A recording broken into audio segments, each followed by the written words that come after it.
Being the appointed hour, we are called to order. Sir, could I have a roll call? Certainly. Commissioner Stone? Here. Commissioner Sheridan?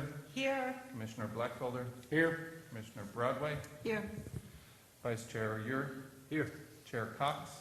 Present? Commissioner Bisbee is absent. Commissioner Sullivan? Present. And Commissioner Bryant. Present. We have a quorum. Okay. Do we have any minutes? We do not. Okay, so we can dispense with that. Okay. The Historic Preservation Commission is a public commission appointed by the City of New Bern Court of Aldermen. It is responsible for preserving and safeguarding New Bern's locally designated historic districts, downtown and Riverside, based on U.S. Department of Interior standards, state statutes, city ordinances, and New Bern's historic guidelines. Two of the major tasks of the HPC includes approving applications for a certificate of appropriateness and preventing demolition of historic structures due to neglect. The HPC holds a quasi-judicial hearing on an application for a certificate of appropriateness. The Commission hears sworn testimony and evidence provided by the applicant, by parties who receive notice of the hearing, and by others who can justify that they have relevant evidence and are directly affected by the application. The Commission cannot consider comments based on personal likes or dislikes, hearsay, or personal opinion that cannot be directly related to specific historic guidelines. Likewise, commissioners shall refrain from stating personal opinion, personal likes or dislikes, or hearsay during a hearing. The Commissioner's decision on an application is based solely on testimony and evidence presented at a hearing that directly relates to the historic guidelines. So if we have anybody in the audience who is going to testify tonight, you need to come forward and be sworn in.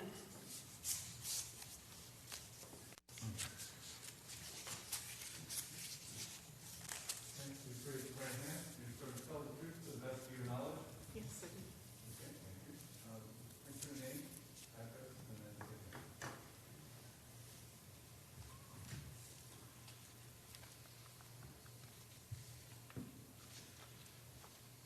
Okay. For the hearing process, the HPC Commissioner provides an overview of the application. The applicant or representative presents the application. Proponents and opponents who received notice of the hearing can present evidence. Rebuttal is allowed by the applicant and by proponents and opponents who received notice. Others who can justify that they have relevant information and will be directly affected can present evidence. The HPC administrator presents the staff's findings and the recommendations. The applicant or their representative has an opportunity to make final comments on their application. Commissioners discuss the evidence and may ask for clarification from the applicants or their representative.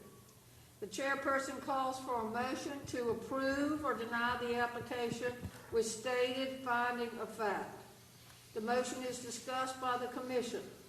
The chairperson calls for a vote on the motion by the commission. A COA can be approved with conditions, or denied. So we will go to our applications, and let me just bring you up to date on where we are. So under applications, which is 3B, 302 Broad Street has been withdrawn. 720 Pollock Street has asked to be continued at the request of the applicant due to no information on the front porch. And 816 East Front Street has been withdrawn.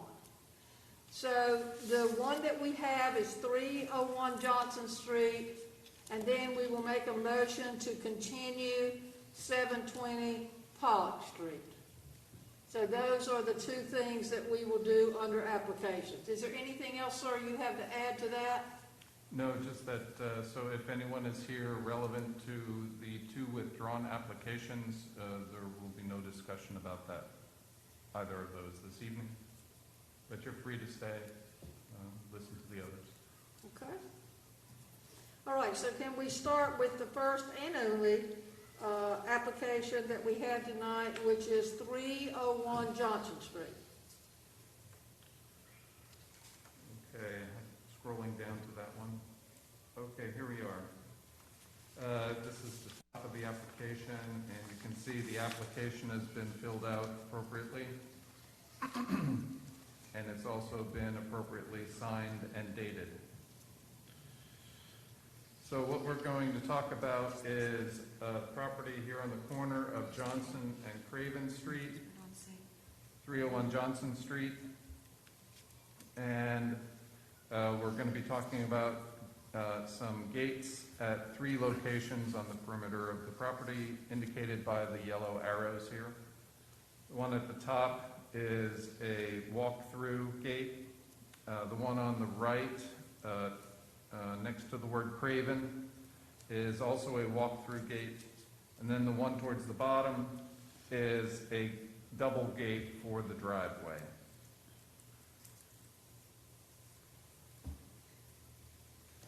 Okay, so we'll start with the last one first. This is a photograph provided by the applicant of the current driveway entrance. And so they're proposing to place a double gate across this. To note here for the public is that these brick pilasters here, or pillars on both sides of the entrance, are about 7 feet tall. All right. And here's a close-up view on the right-hand side. Towards the top, can't see with this pointer very well, but towards the top of the, there is a piece of metal still projecting out from prior installation of a metal gate. That may come up in the discussion.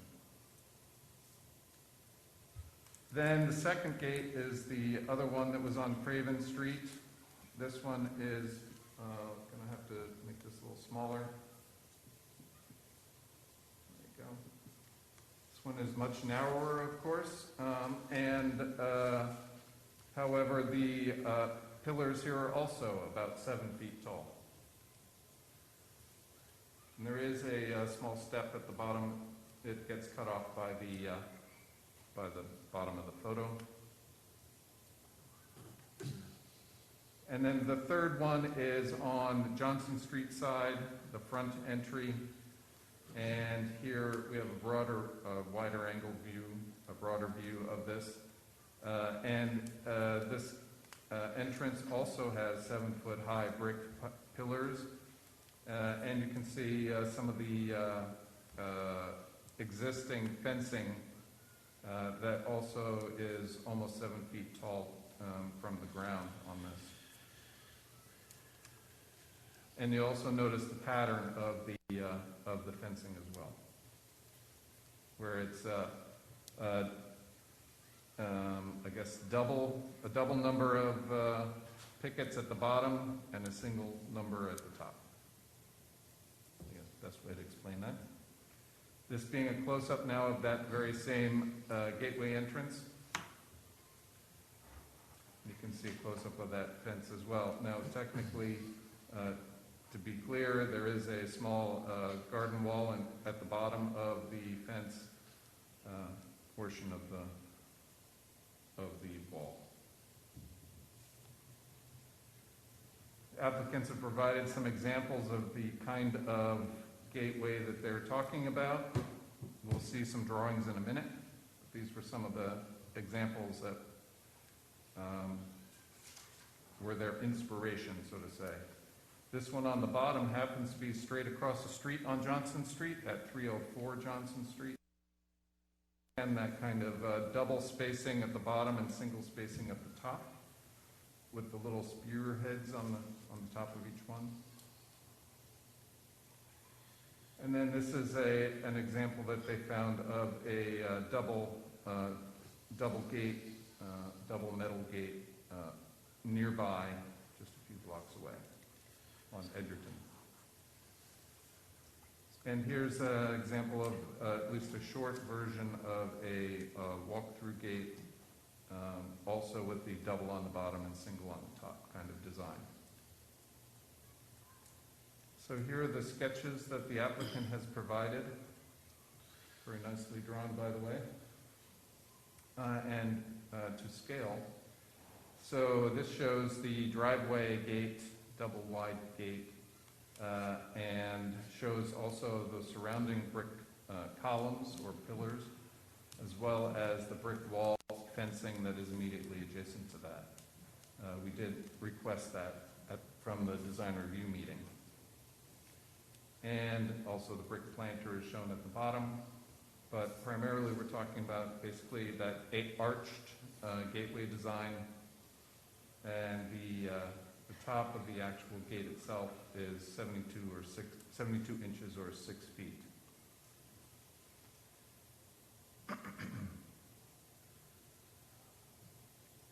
Whereas the walk-through gates are similar design, also kind of an arched shape to them, but with the double pickets on the bottom, single on the top, and the spearheads on each. And these will be a little bit shorter, only 62 inches.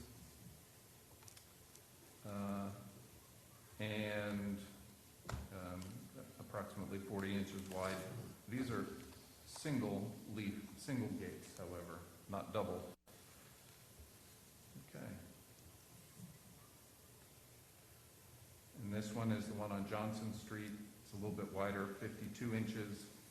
And here you can see with the different condition with the lower brick wall and then the wooden fence above the lower wooden wall, the lower brick wall. This one also is 62 inches above the step that's underneath the gate.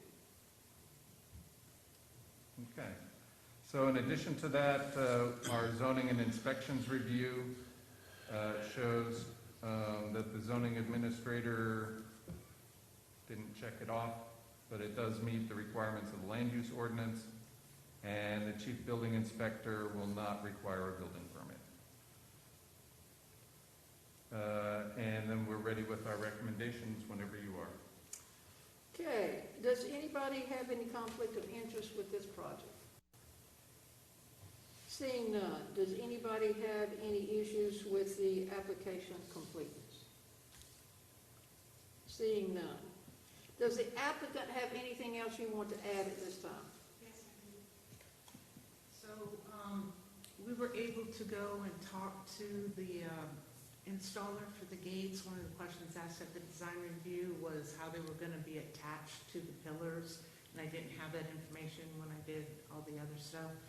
So on the driveway gate, you had asked if it was possible to use those brackets that were already there at the 6-foot mark. Yes. What he intends to do, which I wasn't able to draw on there, is he has a concern about attaching the driveway gates directly to the pillars with just brackets like the fence is attached because of the weight of the wrought iron.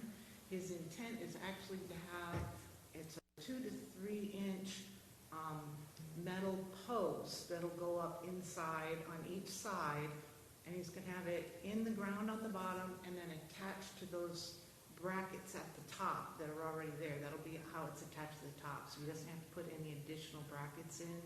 And then that post, because it's in the ground, will be able to withstand the weight of the gates themselves. So hopefully that answers that question. The other 2 gates will be light enough because they're smaller, and they will be attached directly to the pillars, and the bracket goes into the mortar just like the wood part of the fence that's by the 2 entryway gates actually have that wood on both of those. those are also have brackets that they sit on top of, very similar to what you see on the driveway that's already there. So he'll be doing a bracket into the mortar. Into the mortar, okay. Yes. Anything else? That's all I have, unless you have any Okay. other questions. All right. Are there any, you can have a seat if you want Okay. to. Are there any notified proponents? Seeing none. Are there any notified opponents? Seeing none. So we don't have any rebuttals for those. So is there anyone with relevant evidence and has standing that would like to speak? Is there anyone from the city, state, or government body that would like to speak? Seeing none. Sir, would you like to give us your findings and recommendations? Okay, so, our recommendations are for Mary Ann and Charles Cleveland of 301 Johnson Street for the project at their home. The historic property name is the Jerkins Duffy House. It is a contributing resource, and the National Register inventory description from 2003 says it's built about 1830. Is 2.5 stories, 3 bays wide, double-story rear porch, exposed space chimneys, gable end roof, gable dormers, and 1-story wings on the north and south sides. For the Sandbeck description, the excerpts that are even partially relevant are merely related to the owners or the residents, people who actually live there. So I just thought you would be interested in this part. Thomas Jerkins was a prominent merchant and shop owner and had this large transitional Federal to Greek Revival side hall frame house constructed in the early 1830s, probably for his daughter. After other owners, Minute Duffy, one of the leaders of the local movement to reconstruct Tryon's Palace, lived here with her husband, Dr. Richard Duffy, from 1909 until her death in the 1950s. So 301 Johnson Street, this project is to include the installation of 6-foot-high metal gates for the driveway and 2 pedestrian entries in the primary AVC. Staff submits the following historic district guidelines are appropriate to this application. Actually, I just realized I should make this wider.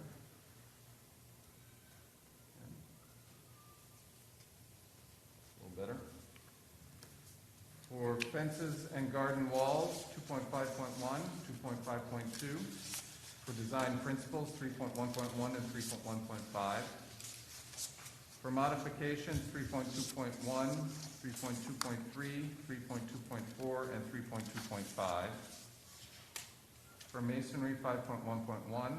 Metals, 5.3.1, 5.3.3, and 5.3.4. And for paint, 5.4.2.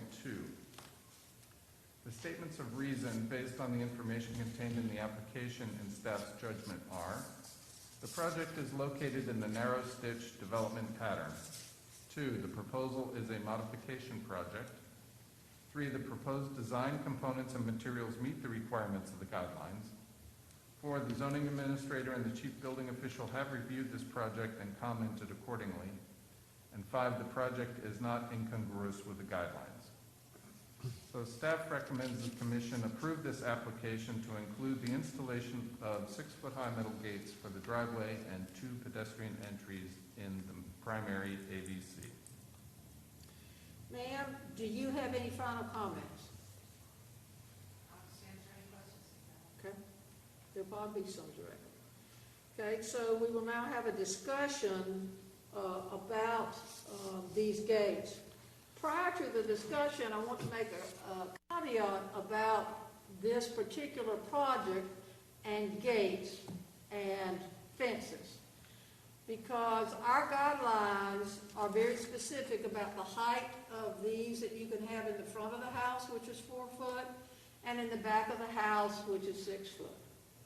However, we are not going to ask the applicant to take down all the fences that she's got and rebuild them so that there can be a 4-foot fence in the front and 6-foot fence, she's not talking about the back.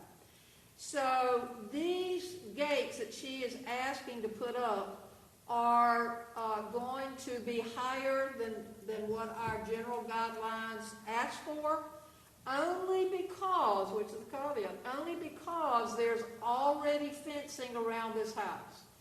And it would be inappropriate and look very odd to put a 4-foot fence in her driveway, which has huge columns there.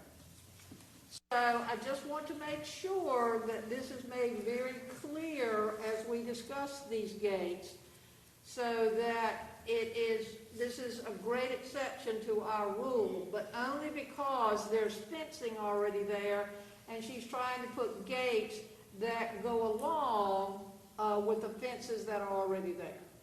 Having said all of that, is there any discussion, any questions that members want to ask? I have a question. Wanted to ask, with your entry gates, do you plan to have, are they automated? Ma'am, come on up to where the mic is. We have discussed possibly, but we have not made that decision yet. Okay. If you do automate them, you have to really put that box so you can, do you have any ideas on if you do automate how you? No, like I said, we haven't, we talked about maybe, but not, we're planning on them mainly being open, so, it's just for like, we go out of town for a while or whatever, for security reasons mainly, or if we're running around out there with our dogs. Okay. A second question. The posts that you're going to put on the entry driveway, are they metal? Yes, Okay. they'll be the thanks. same metal as what the gates are made of, and they'll be just, he said 2 to 3 inches in width, depending on what the weight of the gates end up will work for the weight of the gates. And will they be fastened to the brick column? At the top, where that bracket actually comes out, will So be the top fastener. At the bottom, it'll just be in the ground. Okay. Thank you. Okay, are there any other questions anyone wants to ask at this time? Well, I do want to thank you for providing, Trip, I'm over here, for providing the drawing showing the height of the white fence relative to the piers. And the spacing in that is 3 inches Okay. also on there. But I thought that was very helpful in terms of viewing your application. Yes, we do appreciate that, because in design review, we had quite a long discussion about this issue, as I said in the beginning, because we have very specific guidelines about fences and gates. And so in this instance, we have to accommodate that there's already a huge fence post there that should have been up to us, we would not have put there, but it's there. Okay. So, is there no other discussion at this time? Anybody wants to make? Madam Chair, just for purposes of the record, it may be appropriate to, because those individuals who are watching this meeting don't have the benefit of the discussion that occurred at design review, and what was discussed at design review is not incorporated in the record and it's not evidence in tonight's hearing. So it might be a good idea for you or this commission to add additional facts into the record to substantiate and support any decision that you might make. Okay. One of the things that we discussed, the thing that we discussed at design review is what I have talked about in terms of our regulations that we have for fencing, as I've said several times. Plus, as my esteemed colleague talked about, the pictures that are in here. We asked her to show where the gate was in relationship to the fencing that's there, the wooden fencing that's there. Could you go back to the big fence going back into the yard? Yeah, this right here. To show how tall it was, and then on those other fences to give the height in relationship to the other parts, like this one right here, to the other parts of the fence and the columns, and how tall the columns were. So we asked for specific details about this, so so it will be very clear why these gates are as tall as they are. So this is what the bulk of the discussion was about. Would any of the commissioners like to add anything else to what I've said? Well, I think Madam Chair was trying to say that the scale of the gates create a continuity along the top of the fencing that makes it appropriate in this particular situation. And so obviously we've already talked about the fact that some of the dimensional requirements may be different than what we would usually discuss. But in working with your existing configuration, it appears to me that the scale and proportion of these gates are appropriate. That is exactly what I meant to say. I knew you did, Madam Chair. Thank you, that is what I meant to say. Is that enough detail? I think that that is certainly appropriate detail from which a conclusion can be made. I think it would be appropriate considering how eloquent Vice Chair, how eloquently he posed that position. I think that that should certainly be incorporated in our statements of reason. Okay. Maybe perhaps he can say that again when we get there. I'll see if I can remember. Okay. Are the brackets that are on those, are they vestigial from an original gate? Yes. Yeah, okay. So, I don't know. All we know is that they're there and they've got a hole in them as though something was attached there. so in a sense, we're probably going to agree to this because we're really restoring the gate as it was originally, it sounds like.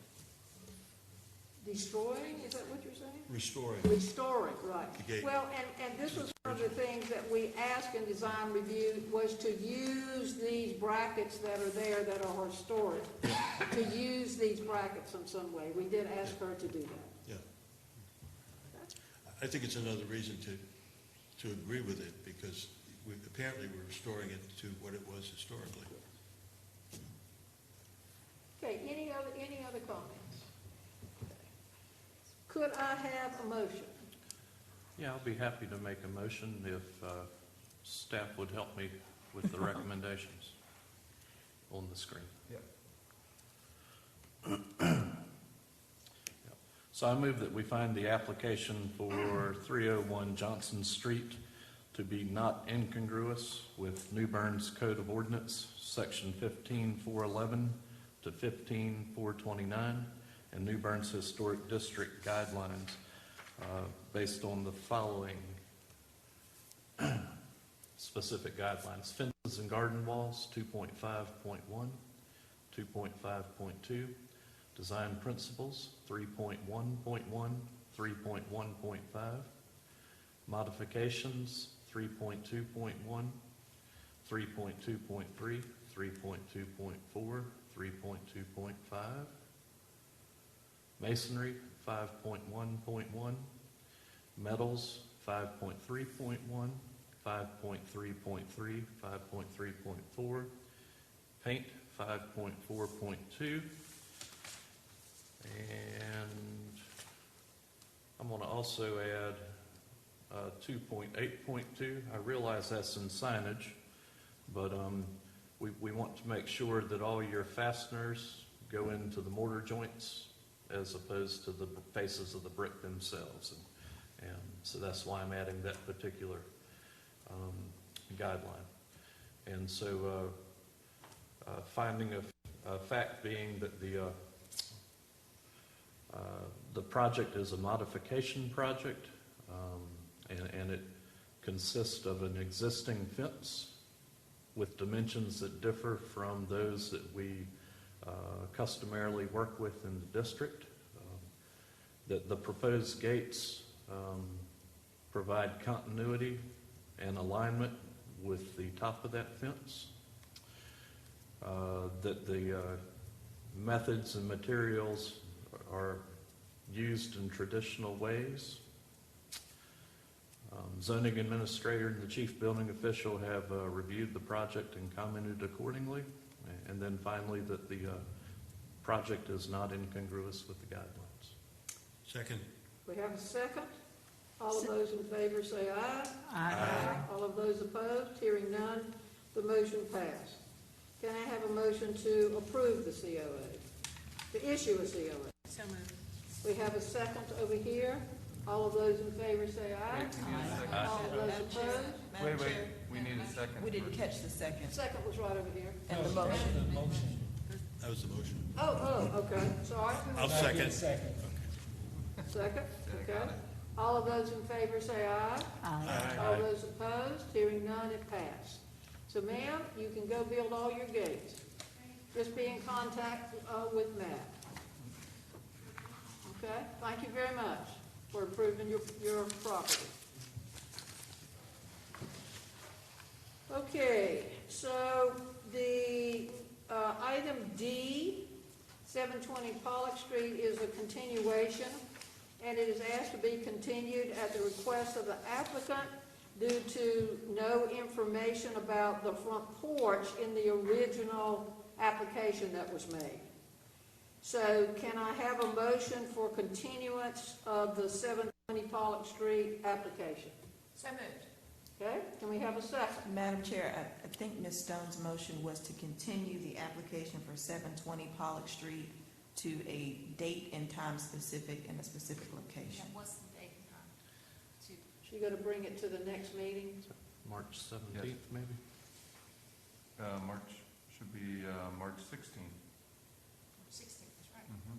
So her motion is to continue the application for 720 Pollock Street to March 16th at March 5, 16th, March 16th, March 16th Mhm. at 5:30 PM in the City Hall courtroom. in City Hall courtroom. It's what you meant to say, didn't it? Yes, What you meant to say. yes, ma'am. Okay, thank you, ma'am. Okay? And the second, who was the second? I'll second. Have a second over here. All of those in favor say aye. Aye. Opposed? Hearing none, the continuance is approved. And we've already said that item E, 816 East Front Street, is going to be withdrawn. Okay, there is no old business at this point in time. We have one person in the public out there. Sir, do you have any comment? No, ma'am. Okay, he has no comment. We have no new business at this point in time. Number 8, the administrator's report. Item A, he has listed here the majors and the minors that have gone on. Item B, there are no COA extension issues since the last regular meeting.